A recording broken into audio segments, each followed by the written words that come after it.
Hey, there we go. Oh, perfect. What's going on, everybody? Welcome to the Lead Up Podcast, where we connect with dope and diverse leaders to learn more about their leadership journey and so how you can level up in your leadership game. First, shout out to Darling New Media, the recording studio where we're recording live here in Midtown Sacramento. And shout out to everyone tuning in. If you are new, welcome to Lead Up. If you are a returning listener, viewer, watcher, thank you. Appreciate all the love and support. But without further ado, I want to introduce the next guest for the podcast, the very talented, the very popular, I don't know what else to say, but Carmen Ross. Thank you, Hello. Carmen. Welcome to the Lead Up Podcast. Hi. How are you doing? I'm feeling good. Bienvenidos. Gracias. Vamos a hacerlo en español. Todo. Ok, pues tengo que practicar. Sí. Pregunta número... No, just kidding. She's the only person I can really do that with. All right. So, Carmen, thank you again for being on the podcast. Very excited to have you. So, I know a lot of people may not know who you are, so maybe just share a little bit about who is Carmen Ross, a little bit about the background, little history. Give us the 411. Who is Carmen Ross? Absolutely. So first off, thank you, Renato, for inviting me. This is my first podcast that I've ever been on. So you get that slot, the first one. But yeah, my name is Carmen Ross, and the things that make me me. I am a artist. I'm a photographer. I'm a connector. And in my connecting, the whole goal really is to connect folks to resources to help amplify what they're already doing. And that's in the communities I care most about, which is underserved communities. So that's part of what I do. But the other parts that make me me are that I'm a daughter. I am an oldest sister of 3 young women now. 2 young women. I'm the oldest. And I am an empathetic friend, and I'm a world traveler. Ooh, yeah. Okay. Yes, I'm a traveler statewide, domestic, and worldwide. Right, there you go. I like that. So I'm going to get into some questions here. I know I sent you some pre-notes and some other things we've been going back and forth. So I'm going to get into some juicy stuff. And of course, one of my favorite segments at the end, the lightning round questions, which I did not share with you. So those are all on the spot. My favorite. Yes. So tell me, can you share me what inspires you when you get into challenging moments or seasons of your life? Maybe there was a recent season or something that you went through. What inspires you to get through those moments? Yeah, no, that's a really good question. So I'll say one really challenging moment was still continuing, and it's the pandemic. And I'm with you there. Y'all feel me? You know what I'm talking about? A little thing. So yeah, I mean, when that first hit, the whole working from home situation started. I've been working from home ever since. And I didn't realize how challenging that would be because I consider myself an ambivert. I'm cool being by myself. Hold up. What's an ambivert? Well, in my case, it's half extrovert, half introvert. Like literally. Shout out to all the ambiverts out there. Come through. Are you one too? Maybe. I don't know. Okay. All right. We'll find out. I think you might be. Yeah, I think I might be. You get your energy not only from, being by yourself, but from people as well. It's not like, it's a spectrum. Got it. So yeah, I'm like in the middle there. But yeah, the extrovert in me was like, this is not cool. Yeah. Like we need to do something about this. But then on top of that, my grandmother passed in October of 2020. And that was really, really hard. And I wasn't processing it. I felt numb. And then all the news with George Floyd and the murders of folks of color, like literally in front of your face, you can't miss it, right? If you're on social media, it's right there on your feed. But not only that, but it was just like a worldwide moment of like reckoning, right? and it felt like a lot at one time. Yeah. And I feel like during that time, I definitely like kind of went into my shell. Mm-hmm. And so when I'm not at my healthiest, that's what I do. Got it. And I'll retreat. People aren't really hearing from me. I go MIA, and I'm just in my feels. Yeah. And the thing that pulled me out of that was coming to a place where it was like, okay, you're feeling a lot of feels. There's a lot of emotions happening here, and you should express them in some way, shape, or form. Right. And so out of that came like this series of artwork that I did.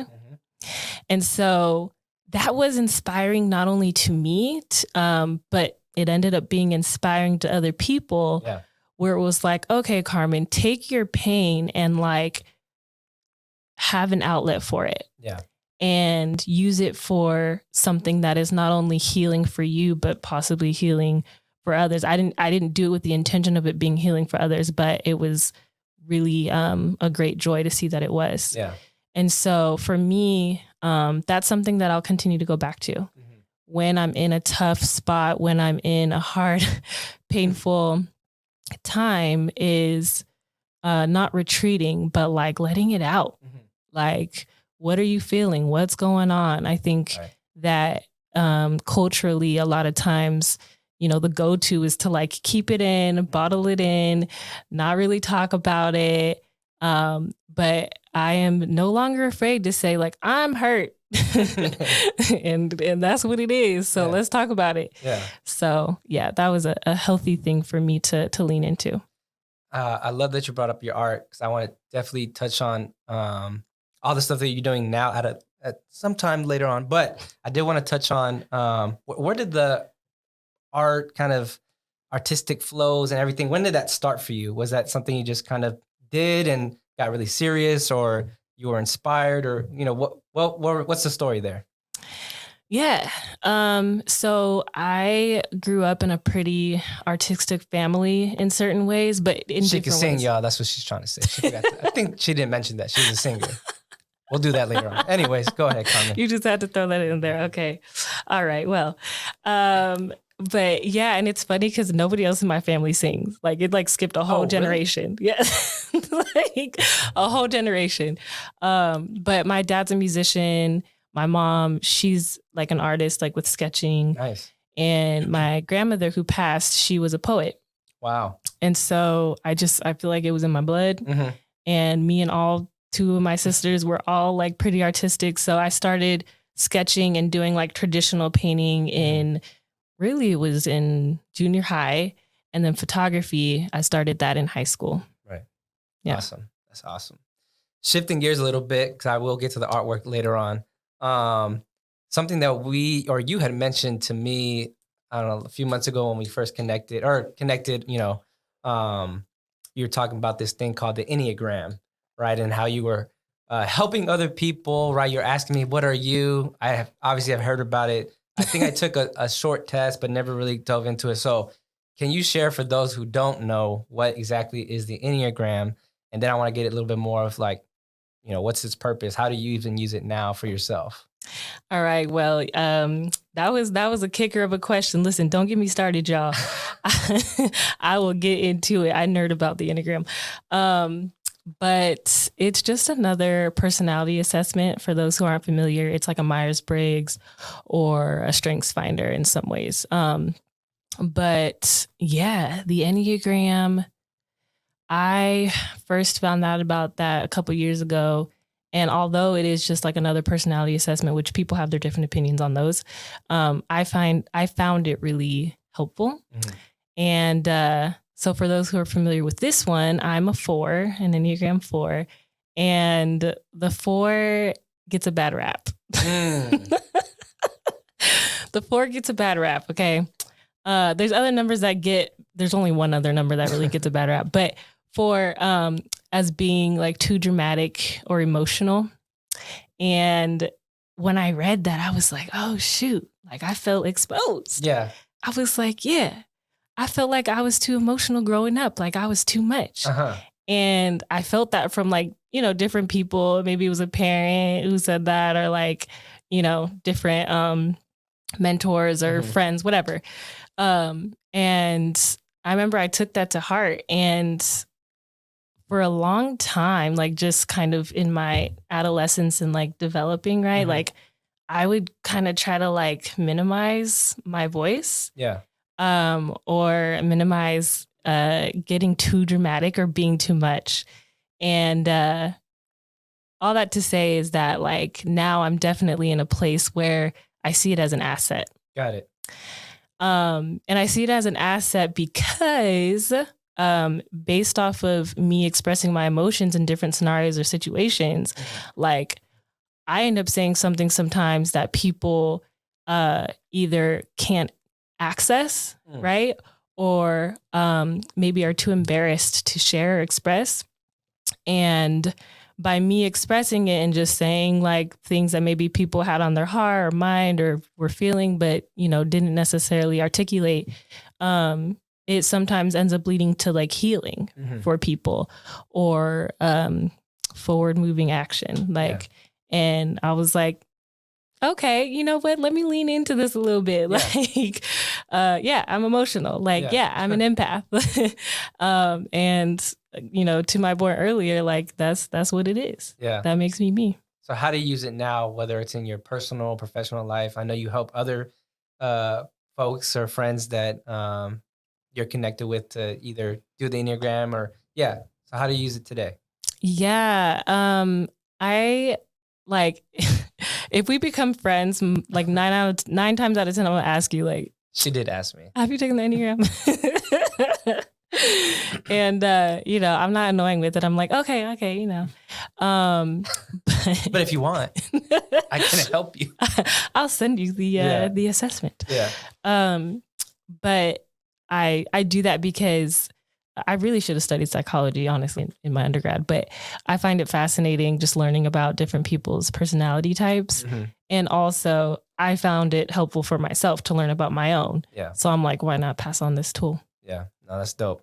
I still haven't done it, but maybe I will. Maybe I'll be inspired after tonight to actually do it and get the assessment and follow up from Carmen Ross. All right. Next question here that I have for you. Where was it? Yes. What was a difficult decision that you had to make as a leader, and how did you come to that decision? A difficult decision that I had to make as a leader. I'm going to repeat every question that you ask. So this was a difficult decision because it required some sacrifice. Ooh, juicy. Here we go. It's getting good. I mean, okay. Just putting too much on it. No, but I feel like the most difficult decisions should require some sacrifice, because I was thinking about it, right? And I was like, because you sent the question, and I was like, a difficult decision. I mean, there's a lot of things that I could pull up. I had to make a difficult decision about, something at work or this and that. But it's like, no, like what really ends up hurting or what's tough is like when you have to give up something. So anyways, before I came out to Sacramento, I was in Lodi, California. Shout out to Lodi. Shout out to Lodi. I was the communications director at the Lodi Chamber of Commerce, and that was a tough time for me. Is this like right after college, or what's this was right after college? Yeah. So wow, communications director right after college? Yeah, I mean, that's part of why it was tough. But yeah, it was interesting. So Lodi is like a really small town. It's like, well, at the time it was like 65,000 people right next to Stockton. And, but yeah, I mean, the makeup of it is predominantly white. And I was like one of two Black people, and I was like, hey. And so the difficult part about it was I had the opportunity to stay or leave at a certain point. Yeah. But I chose to stay because of some work that I felt was really critical. Got it. But the work really was, so at the time, speaking to like the bridge builder part of what I like to do. Yeah. The city of Lodi was trying to build bridges with the east side of Lodi. And that part of Lodi is predominantly made up of immigrants from Mexico. There's some immigrants from Pakistan, and there's other people that live there too. But definitely blight in that area, and just not as well resourced, definitely underserved, right? And so I had an opportunity, and the opportunity actually was in part passed down from my dad, who used to work in Lodi as well, to build this program. And we called it, it's a really long name, Asset-Based Community Development, Love Lodi. Nice. But with that program, it was essentially a mini grants program. Got it. And I, fundraised, got a pot of money, and the idea was to build bridges through empowering the leaders in that community. So we went out, we passed out, flyers in English and Spanish. I got my Spanish practice on. And what ended up happening was these leaders formed a committee, granted out like mini grants, about $500 each, but for community development programs in their neighborhood.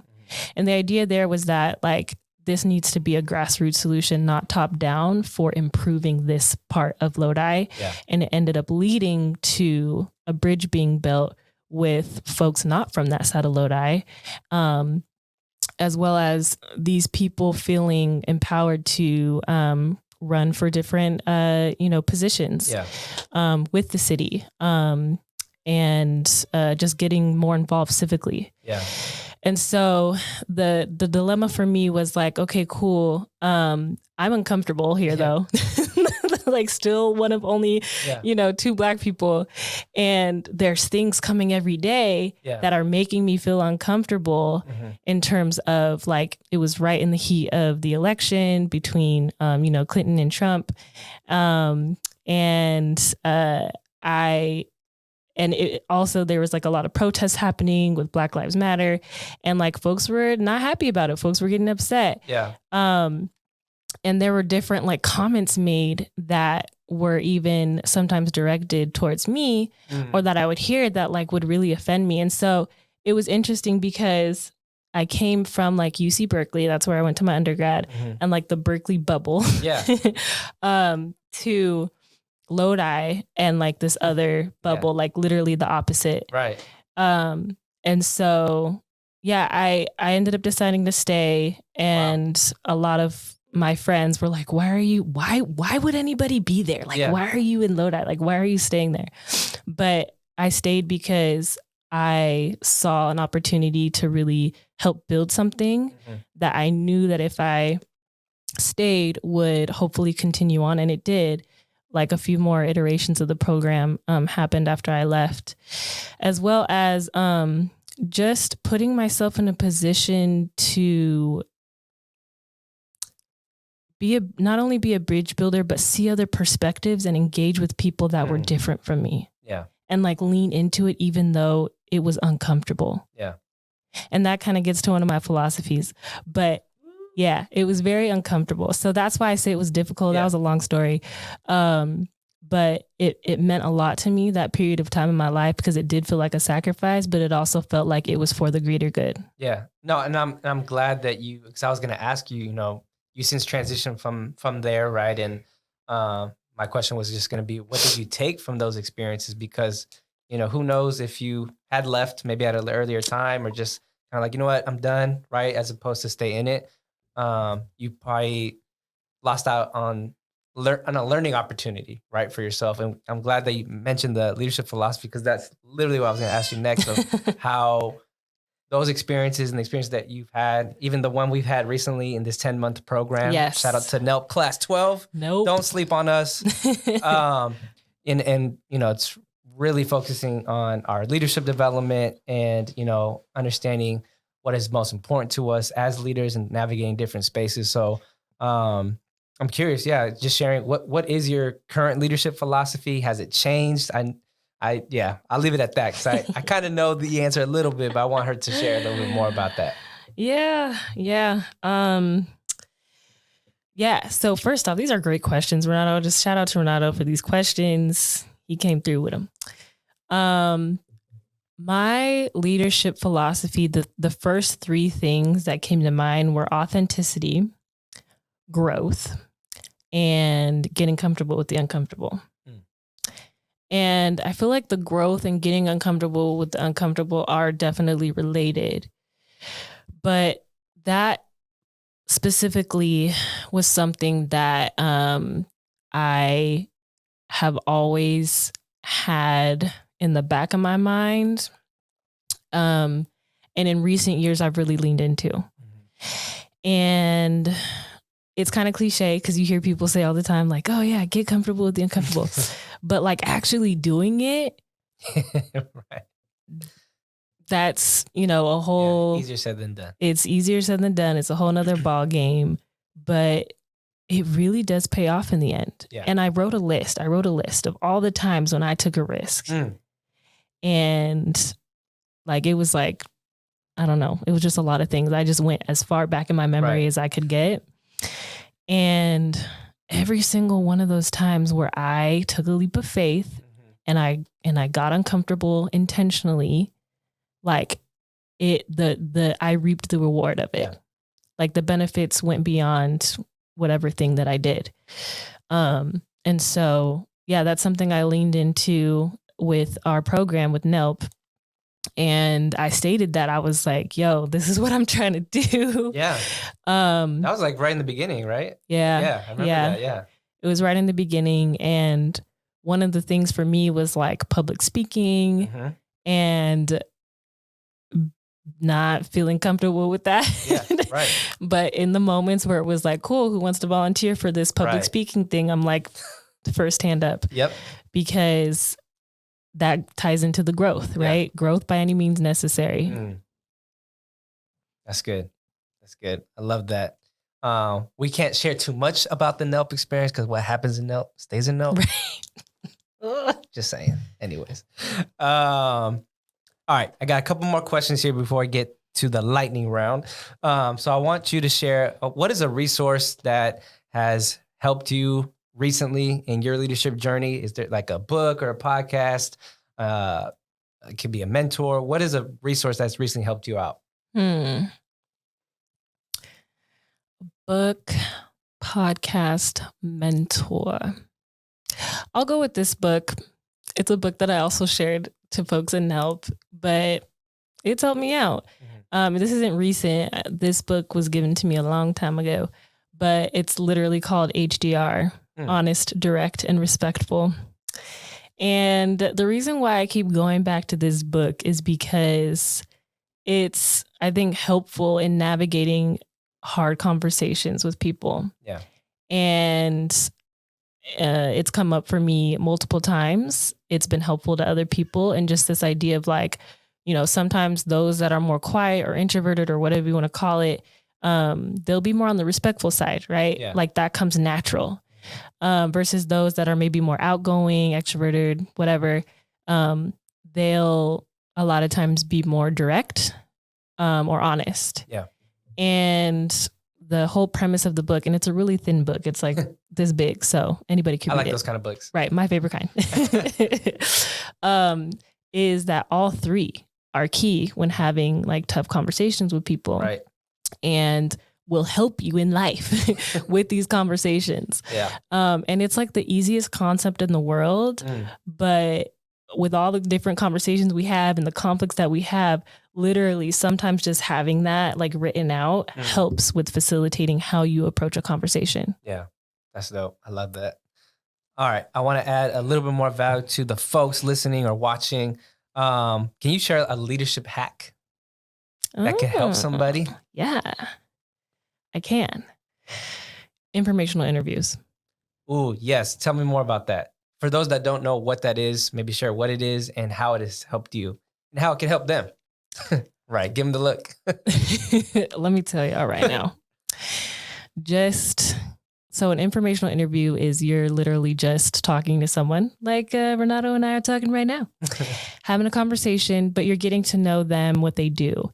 And it's not for the purpose of anything other than gathering information about them. Yeah, I mean, that is my number one hack because I've used it so many times. And along with that, I'll say the concept of there's only 6 degrees of separation. Yeah. So the piece of advice that I would give anybody listening to this call, if you don't already know this, is like reach out. Yeah. And the other thing is don't ever feel like it's too late. Because I think sometimes that would be the thing that tripped me up. It's like, oh man, I met this person like some months ago and, you know, it's probably too late to reach out to them. Like, like all they can say is no. Yeah. And beyond that, most people like to talk about themselves and most people want to help you out or give you information. Yeah. And so why not? And whether it be reaching out to somebody you've never met in your life on LinkedIn, or someone that you met at an event and afterwards you want to reach out. Let's use that if you don't mind. So if I'm maybe new to LinkedIn, I just created my LinkedIn page. What am I doing? What is something, if you're in my shoes, what are you going to do to get this informational interview? Yes. So if I'm on LinkedIn, first of all, make sure your profile looks good. Okay. And make sure you get your headshots from Carmen Ross. Hello, Charmex Photography. Don't worry, we'll plug it later. Yeah, like make sure you're on point with your profile because obviously if you're reaching out to them, they're probably going to click on it and see who you are. Right. And then, just do your Googles, do your research and know what you're looking for. So for example, if you are interested in a certain school, right? Like a grad school or something like that. Know what you're looking for. And let's take it further back and say, you don't even know like what you want to look for with school, right? Look for the career, right? That you might be interested in or that you think you're interested in. So let's say it's UX UI design. Go into LinkedIn and type in UX UI design and see who pops up as that's one of their things that they studied or that's their career. Right. And then reach out to them and send them a message and let them know like, hey, you know, my name is Carmen and I'm really interested in learning about what you do with UX UI design. This might be a career path that I want to follow. Right. And I'd just love to hear from you. Are you available to chat for like 15 minutes on a phone call? It would really help me out with, you know, what I'm trying to do. Right. Simple. Love it. That's good. Last thing I want to do here. I know you already shouted out your photography, and I know I mentioned I wanted to loop back to the artwork and something that you've already, kind of got the entrepreneurial bug. So I want you to kind of share a little bit about your photography, your artwork, if people want to check it out, or just different things. You have a website, right? Yes. Yes. So tell the people how they can look at your stuff and maybe show some love and support. Absolutely. So this is something I co-created with somebody on Fiverr, but it's all my vision. Shout out to Fiverr. If you're ever in need of some creative work, it could be someone from the US or Pakistan. Reach out. Mine was from India. Okay, there you go. Not Pakistan. No. But no. And so I just launched this website, carmenross.com. That's it, literally. If I go on carmenross.com, what can I expect to see there? You will see my photography and you'll see my whole portfolio of my photos, the ones that I wanted to showcase. I do events. I do headshots. That's my specialty. I do weddings and food and drink, actually, is something that I'm really into. Nice. Because I love food. But and then you'll also see my art. Yes. So I finally figured out a way to feature that. And these are the pieces that I talked about before that I did during the pandemic. You're super dope. I told Carmen I already want one, so make sure to go check her out. CarmenRoss.com, right? CarmenRoss.com. CarmenRoss.com. Awesome. All right, here we go. We're going to transition now to the lightning round. So these are just questions. First thing that comes to your mind right away. Don't be like Jade, who just took her time. She didn't answer the question. Still love you, Jade. Jade, I'm gonna probably be just like you. But again, these are just, fun questions, just top of the dome, Okay, whatever comes to mind. All right. I'll try.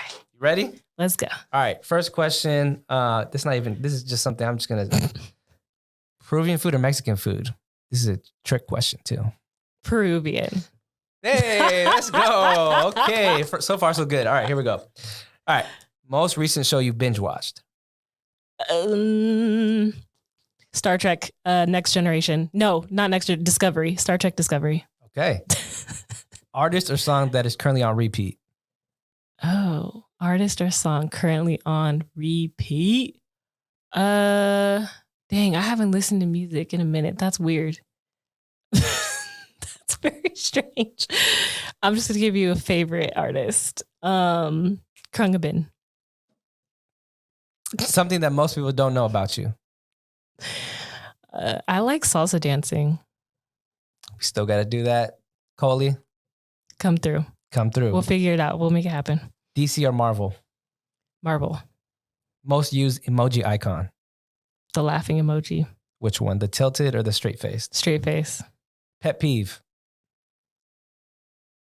Ooh, that's a good one. Getting cut off. Person who inspires you the most? Pep. No, I was kidding. I was trying to get that from the pet peeve. No. See, I just see what you did there. This isn't the person who inspires me the most, but I'll just say I really like Brene Brown and Adam Grant's work. Shout out to Adam Grant. Yeah, he's fire. He's cool. Dream job? Something in social entrepreneurship. Biggest lesson you learned in 2021? Rest. Rest is necessary for my survival. Last, and this is a fill-in statement, just as we always end the show. Every leader needs what? Community. There you have it. Every leader needs community. You heard it from Carmen Ross. Thank you so much for being on the show. If you enjoyed this episode, make sure to like, subscribe, write a review, something just to give me an idea what kind of content you're enjoying. But yes, we'll see you on the next episode of Lead Up Podcast. Peace.